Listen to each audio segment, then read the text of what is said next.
you so much. This is from Lululemon, which our guest is a ambassador for. But we're talking about strength and core and trying to improve our physical fitness. And trainer and yoga instructor Jake Farrar is here with us this morning. And it's really interesting because yoga is one of those things that a lot of people are afraid of. Yeah. You know, I've been doing it for many years, and I'm still afraid of it sometimes because like, what the heck am I doing here when I get into certain poses? But this is really important, for not only for your mind, but also for your body, right? Of course, of course. Mind, health, body, connection, everything. So for those who are afraid of it, are there beginning poses that you can do that still help, like with your hamstrings or your mind? Of course. What we'll do is I'm actually going to take you through a whole sequence that anybody can do. Okay. So we're going to start pretty simple, and we're just going to go ahead and start standing. So let's go ahead and stand up. One thing, too, is, Chris had mentioned being barefoot. It's not all about being hippie and, like, all spiritual and everything. Yoga can be hard, too. Yeah, it's very difficult. Depending on what kind of yoga you do as well. There's a lot of yoga out there that's power yoga, so it's more muscle-based. So you're doing a lot of movements where you're doing a lot of push-ups and stuff where you're just balancing on your hands. But today we're doing a little flow, I think is we'll what keep you it pretty call simple, right? and we'll be able to get pretty much a full body stretch as well. Okay, give it to me. So we're going to start in Tadasana. So go ahead and bring your hands center at your heart. Tadasana. And it's a good place to start because it can help ground us. Okay, so as we're here, we take our focus and we bring it into our breath and our bodies. Just take notice of what it feels like to be in your body, just grounding yourself. In your body, on TV.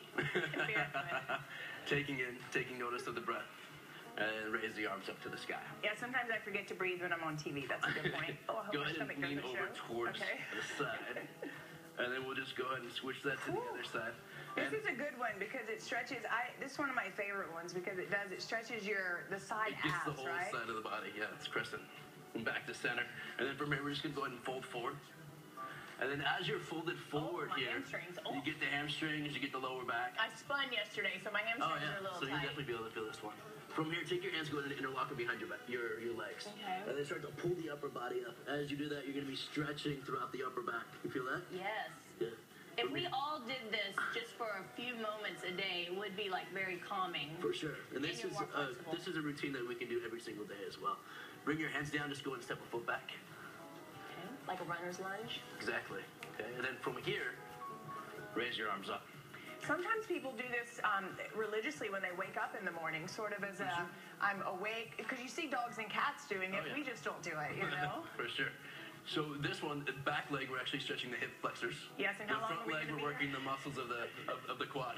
Yeah, and so this is where I feel it, right here, and right here in the hip socket, right? But it's also about balance. For sure. So balance, stability, strength. Release the hands to the ground.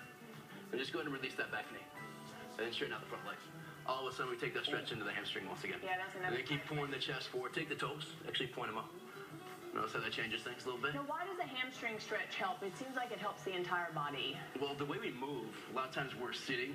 So when we're sitting, our hamstrings are at the entire level. So all of a sudden, it gets really tight. So we're just counterbalancing what we normally do on a daily basis. That way, we don't get shorter and shorter, and then by the time we get older, we're hunched over, right? Exactly.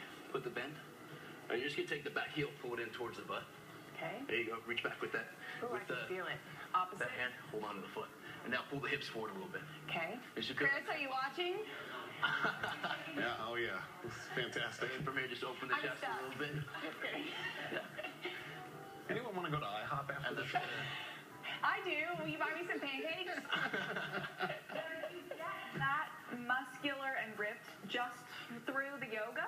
No, I'm a personal trainer as well. So I do personal training and I do a lot of weights as well. But I do yoga every single day. So I'm actually able to lift weights and move. Yoga needs you out as well. For sure, yeah. So as we wrap up, one of the last moves that we can do as we wrap up and I tell everyone about your information. Yeah.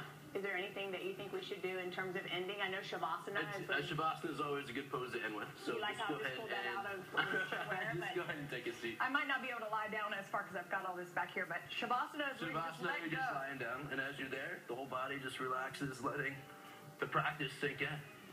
Melt into the earth. So if you'd like to find out more about Jake, I can't read the prompter because I'm in Shavasana, but I think it is TrainerJake.com. Yeah, that's TrainerJake.com.